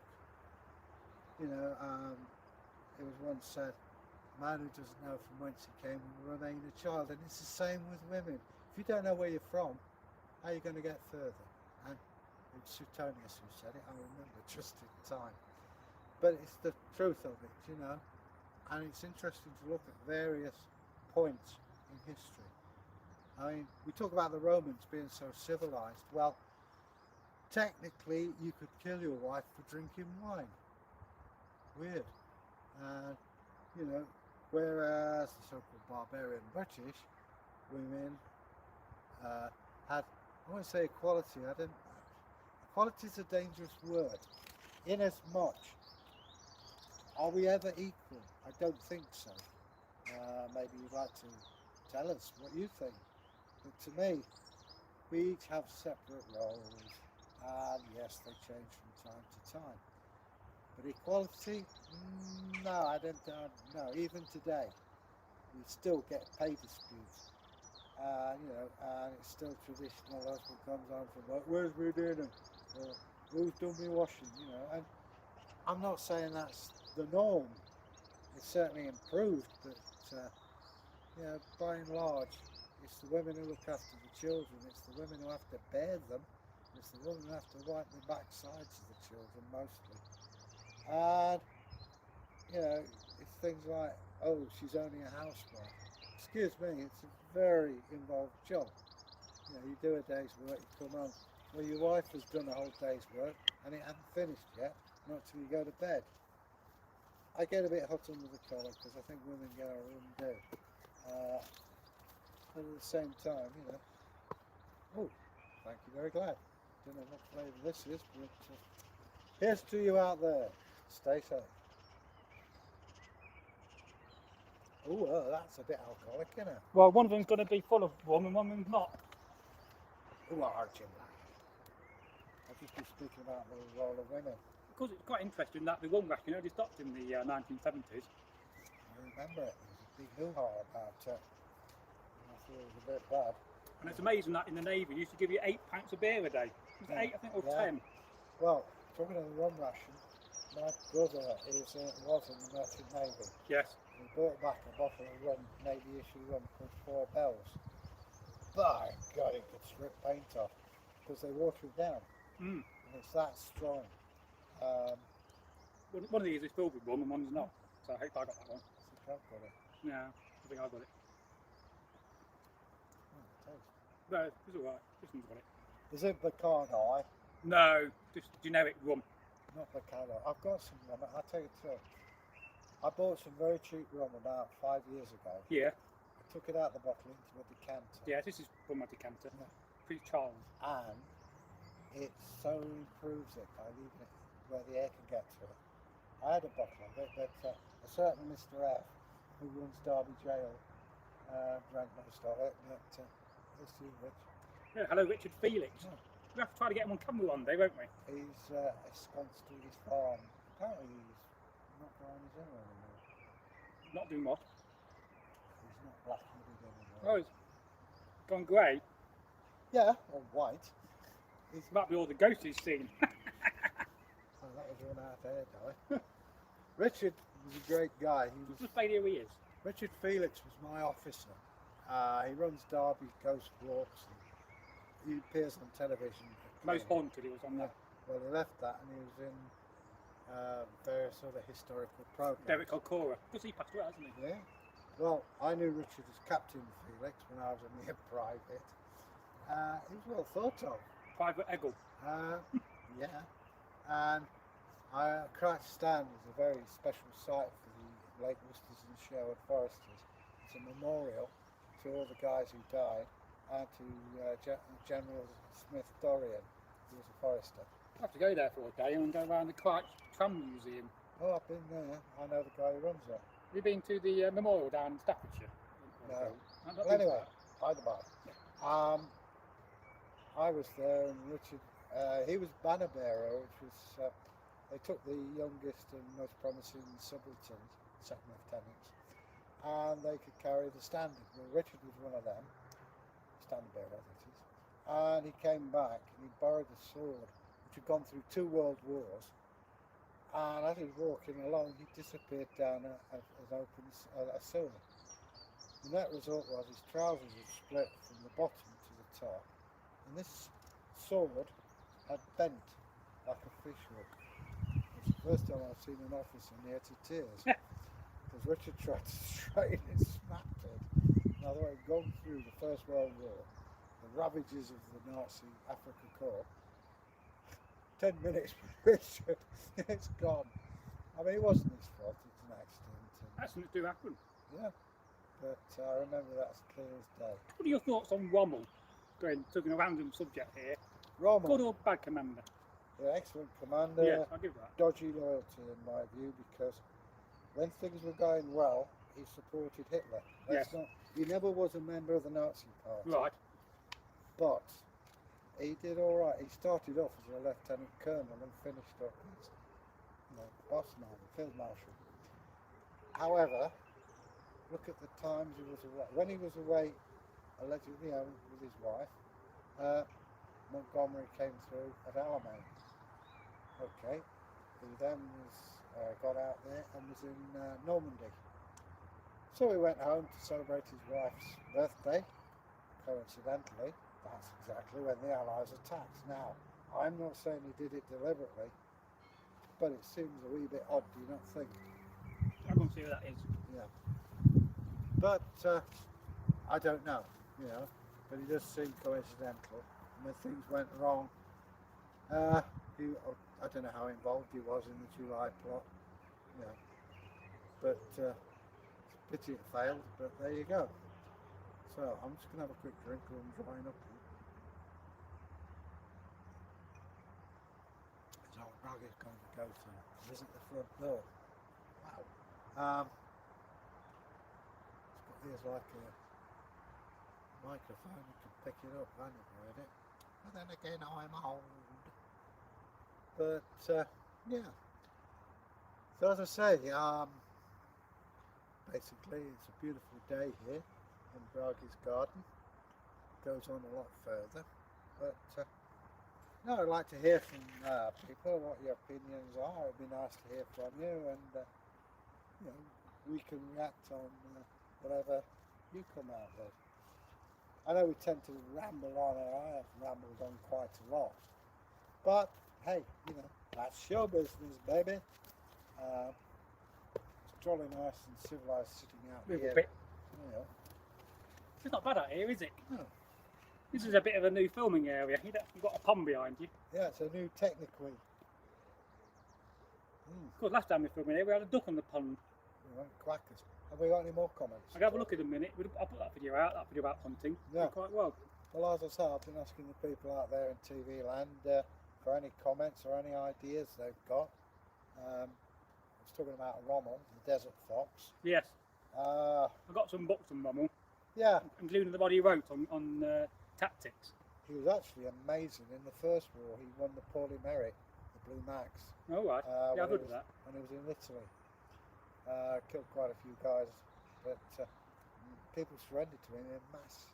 I mean, I don't like Nazis, but I do respect a hero, and in the sense of would you call him a hero? No, probably not. Quite the wrong term for him. But I Anti-hero? respect a soldier. Yeah. Anti-hero, yeah. I mean, von Manstein to me was the greatest tactician.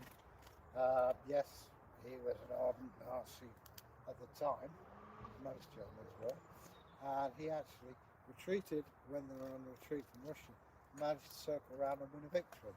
He later on became a general in NATO, but he was a very skillful man. Fell out with Hitler quite a lot, which I understand was Well, I think quite that could be easily quite done. quite, like I say, it was an easy job. Irritating little man, as my dad calls him. He's only 5 foot. Is he?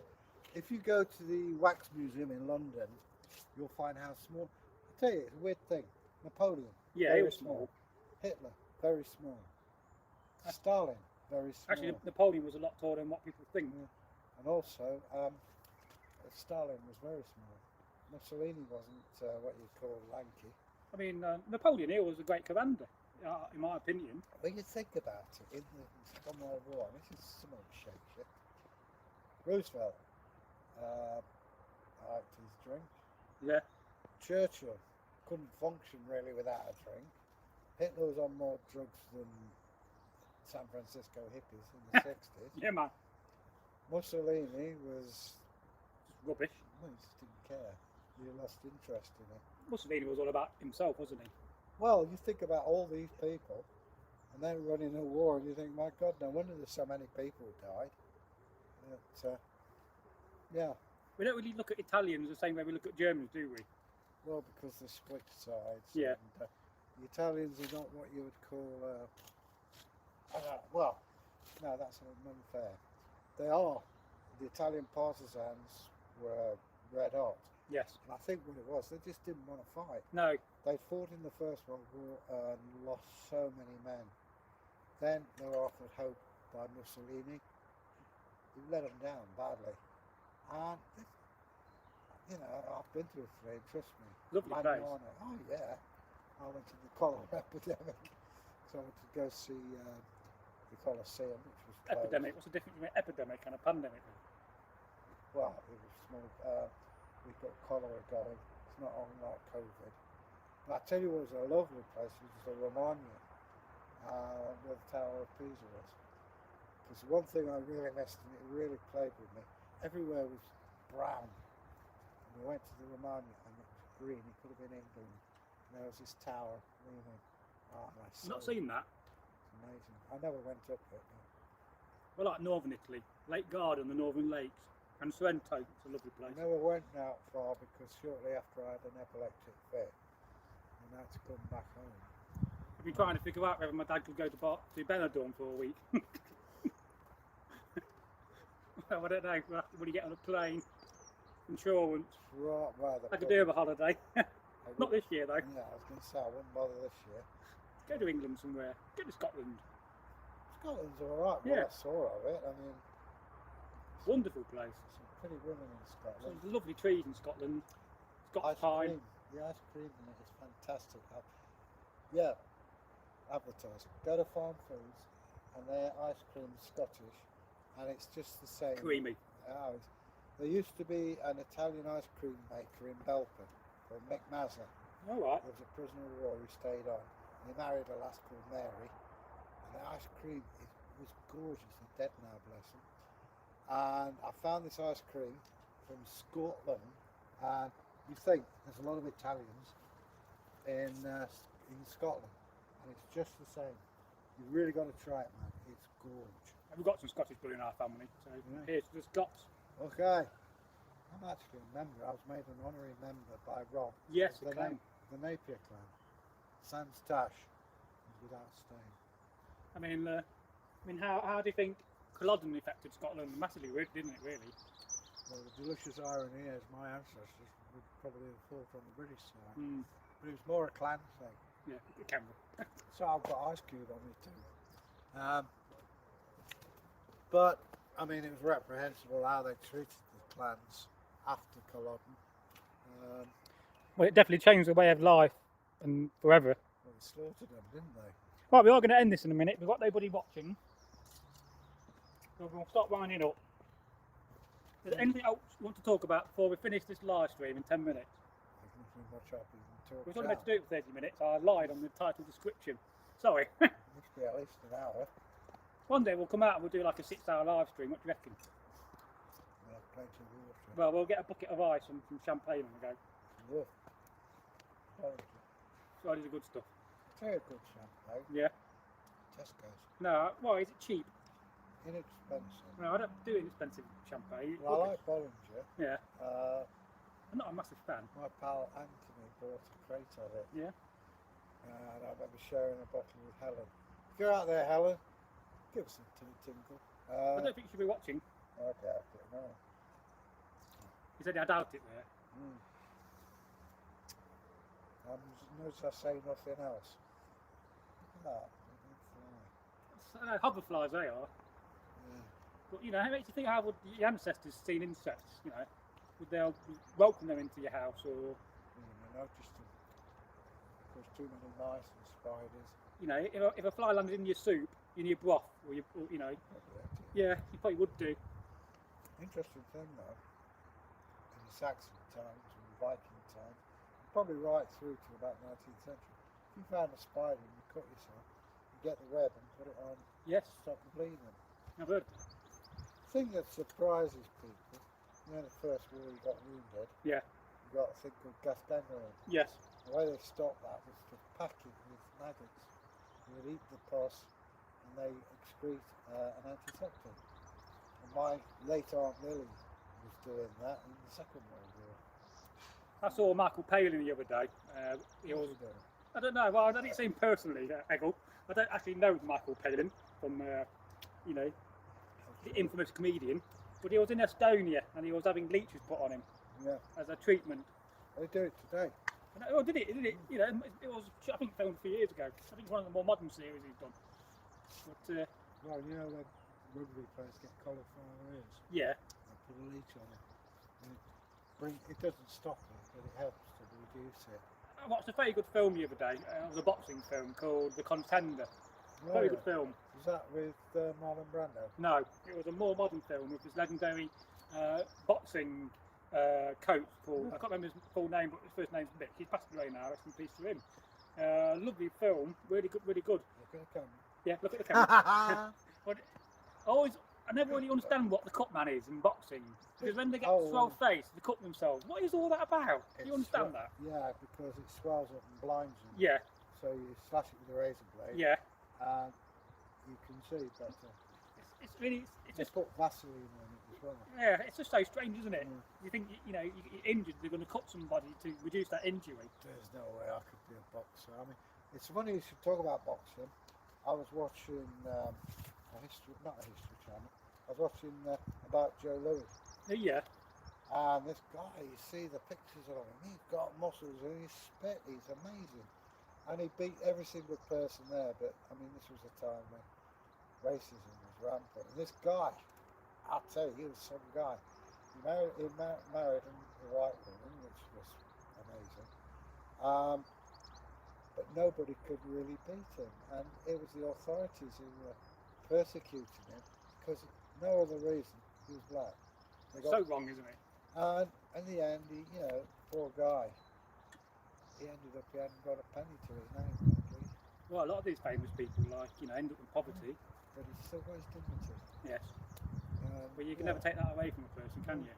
Right, do you remember Muhammad Ali? Yeah, what a fighter he was. What a great guy he was. I mean, yeah, all right, it was his gimmick to, I'm the greatest, but he was the greatest. Well, yeah. Same fight, you know, where they normally go like that, he would be down here and just skip away. I watched the Foreman fight a few years back, and what a tense fight that was. And he was such a big guy, was Foreman, I mean, compared to Muhammad Ali. But he could move, and he had a hell of a sense of humour. All right, he changed his name from Cassius Clay. Yeah. And that's up to him, you know. But he had such a sense of humour. I saw him on Parkinson's show. That's an interview, guy who interviews personalities in England. He does adverts now. Jokes he came out with. And then the guy had got senility. Is it senility? He got something wrong and he slurred his speech. And still, this guy went out and he inspired. You know, people are equal. And he inspired that. You know, and yeah. That's one of the most wonderful things about life is inspirational people. I mean, like Christopher Lee, you know. Yeah. Not Christopher Lee, the guy who plays Superman. Oh, He yeah. got disabled, but he kept on fighting, didn't he, to his very end. Yeah, I remember him. I forget. I'm terrible with names. Crazy. But yeah, I mean, in his wheelchair, he was paralysed from the neck down. Yeah. I saw a very interesting video the other day where this man is a professor in robotics, and he's basically got motor neuron disease, and he's basically created this physical avatar of himself, and he's basically become a cyborg. Fascinating. It was an interview with Stephen Fry. It's such a fascinating thing. I saw that. And also, you know, Stephen Hawking was amazing. Yeah, another amazing man. Yes. I mean, he had to use his eyes in the end. Yeah. You know, but what a genius that guy was. A Brief History of the Universe, wasn't it? You wrote? Brief History of Time. Time, that's it. Brilliant book. Yeah, I've got it, but I've never read it. So it's worth reading over. Yeah. I've got it. I got it from Oxfam. It's like the 70s book, The Naked Ape by Desmond Morris. Got it, but I haven't read it. I mean, I've got so many books I've not read. Same here. But aren't you glad you've got them? Yes. Yeah. I tend to pick books up more and just look at reference and, you know, look at the index. Well, I'm reading about Phil Marshall Haig at the moment by John Terrain. It's written, ironically, written in the 60s, and it's a most unbiased account of Phil Marshall. I mean, you either into Lloyd George or you're not. I have to say I am not. It caused so many problems. You know, increased ammunition. A third of it only worked. People are dying today. There's on average about 3 French or Belgians who are killed disposing of shells or unexploded ordnance. Or look at that ship somewhere around the coast of England full of armaments. If it goes off, it's going to be a massive bang. The one in London on the Thames. It might be on the Thames. There's a few. It's a bend in the river, and you've got the City of London and this ammo ship. The bomb disposal guys go down about once a month. Fortunately, it's kept cool. And you know, if it heats up, goodbye the City of London. But you know, there's also, I don't know where it is, an RAF bomb dump. They can't clear it. It's lethal. They've got all these bombs from World War II. Madness, isn't it?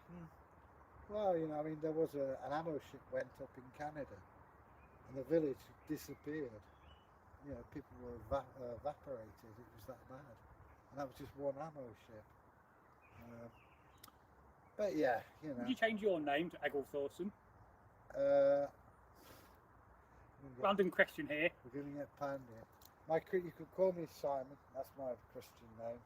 You could call me Egla, which is the Icelandic version of my name. Yes, a different pronunciation from where you come from. There's also Runa Egil because of my other bits, and another name which I will never reveal to anyone, which is part of the magical name. Well, it's a bit like when you got a totem animal. The totem animal will give you a name, but you're never meant to give that name to anybody or speak it aloud in company with people. Yeah. Disrespectful to the animal totem. I've actually got 2 totem animals, but there you go. You see one of them in there. What, in your trousers? No, on your leg, my bare thigh. Yes, one day we'll do that video with all Egil's tattoos. As he's sitting in his demi-johns. Pants. Beauty, our Egil. Let's not see any more comments, but we do go. Yeah, we're about ready, aren't we? Well, we do some more filming, oh yes. Oh, we've got one person watching. Well, it's been 2 hours now. I've started with weather holes because I've got to walk back in. No, you're not. You got your bus pass with you. What, with my pixie picture? It's wicked, that picture. I couldn't believe it when I looked at it. I thought, where's the other 6 guys and the chick? We're going to get you a job in Snow White at Derby. In pantomime, what do you reckon? I thought I'd be at the garden centre with a fishing rod. Still look cute. Woof. I told my brother Nick, and he cracked out laughing. He hadn't seen it yet. Well, you know. Means I've got to see him. It made my day anyway. Yeah, it cheered me up a bit, I must admit. How many people got a bus pass picture of them dressed as a Viking in this country? I bet you're the only one, Egil. You're one off. I can imagine explaining it to the bus driver and all. Oh, well, you see, it's like this. I actually have a Viking. You get off my bus. So, what's happening now? Well, we're going to say goodbye now and end this live stream. We're doing 2 hours. We could carry on, but we're going to talk more random, nuss. We only kind of set out to do a 30-minute live stream, but it's quite nice out here. Yeah. And let's face it, we don't do enough live. Every time we're going to meet and film, we'll do a live stream, at least one. Yeah. I would have done another one later on, but I don't think we will now. We've done 2 hours. I think we've bored them enough. Plus we've not put our video out for a week, so it gives them a little treat to watch. Yeah. So say goodbye, Egil. Goodbye, Egil. Yes, goodbye, folks. And don't forget to share this video and leave a comment.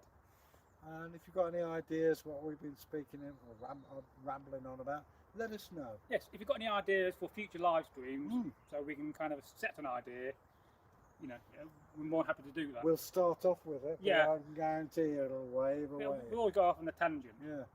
We're just not that organised on this channel. Yeah. Well, you like it like that. Some days these random live streams are really, really good.